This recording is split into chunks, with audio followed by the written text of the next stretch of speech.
I want to talk today about money, partly because most people are interested in it, partly because somebody gave me $25 million, and also because there are a lot of misconceptions about what money is and what can be done with it. My name is Ian Mason, and I'm a tutor and student of economics with justice and practical philosophy in the School of Philosophy and Economic Science in London. And as you might expect, there is a bit of a catch to the gift of $25 million. Let me show you a picture because it all came as a single banknote. There we go. You'll see immediately that it's drawn on the Reserve Bank of Zimbabwe. And if we look a little more closely, we can see that it bears the legend, "Pay the bearer on demand $25 million on or before the 30th of June 2008. It also gives an issue date, the 2nd of April 2008, and the words "bearer check."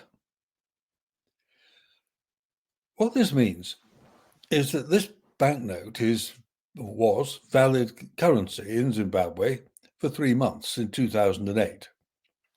And I dare say it was used as such during that time. But it's no longer a valid currency note, and it would presumably no longer be accepted as payment for anything. So, money is sometimes described as a store of wealth. But the first thing all this demonstrates is that that cannot be right. If it really is a store of wealth, it would not have an expiry date. Although it is fair to say that very few currencies actually do have an expiry date. But the relationship between money and wealth is a little more subtle. Money, whether it is notes and coin or simply digital entries in bank accounts, which most of it is nowadays, only works because it represents a widely accepted claim on wealth. But it is not really worth, it is only really worth what can be bought with it. This is why inflation devalues currencies. The same amount of money buys fewer and fewer goods and services, which are the actual wealth that people really want. This is not to say that money is useless or even valueless, because it does serve some obviously very useful purposes.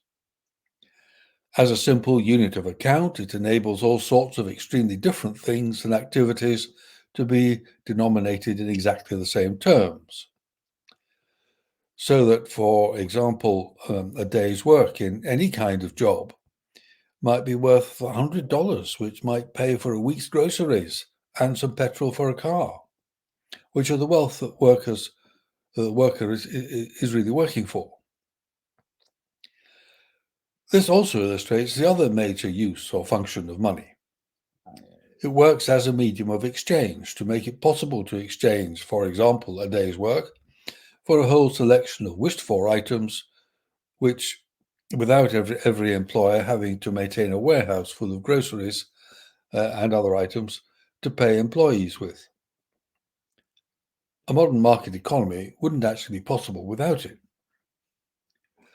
However, the idea that money is wealth is surprisingly persistent. For example, the economist Mariana Mazzucato, in her book The Value of Everything, cites the example of a former CEO of investment bank Goldman Sachs declaring that his employees are among the most productive in the world. This was because the banking firm was generating huge profits from producing and dealing in financial instruments, not because they were creating usable wealth. This idea also results in another modern economic phenomenon, the notion familiar from self-help money-making guides of making your money work for you. This is nonsense. Money does not work. People do. It's people working that creates wealth. What money working for you really means is using existing claims on wealth to obtain or generate additional claims on wealth. It does not involve creating any more actual wealth. Commenting in the Financial Times in November 2009, another prominent British economist, John Kay, described this activity succinctly. Here it is. You can become wealthy by creating wealth or appropriating the wealth created by other people. When the appropriation is illegal, it is called theft or fraud. When it is legal, it is called rent-seeking. He was later to describe rent-seeking equally succinctly as the accumulation of a fortune, not by creating wealth through serving customers better, but by the appropriation of such wealth after it has already been created by other people.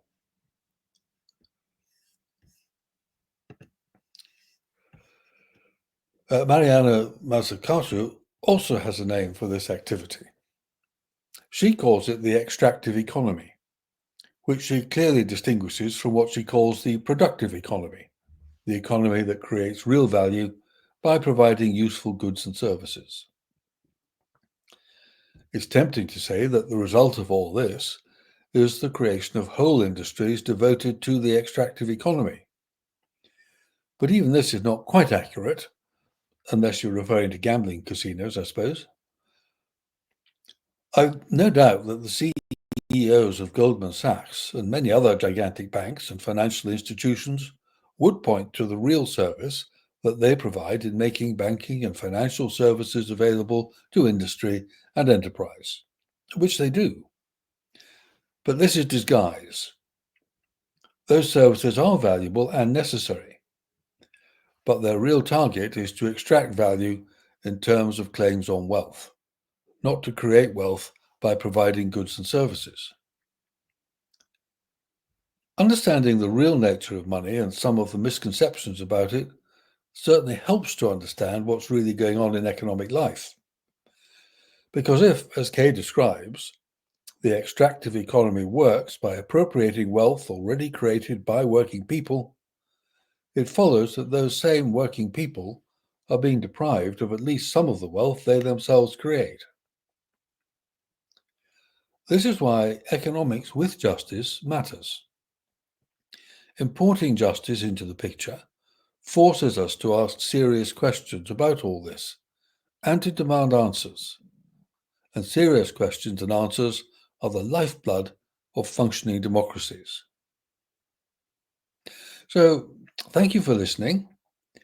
If you want to know more about economics with justice, go to www.schoolofphilosophy.org for details of courses and events in London and elsewhere in the UK and other centres around the world. Farewell for now. We'll be back next Tuesday at 8:30 in the morning, as usual.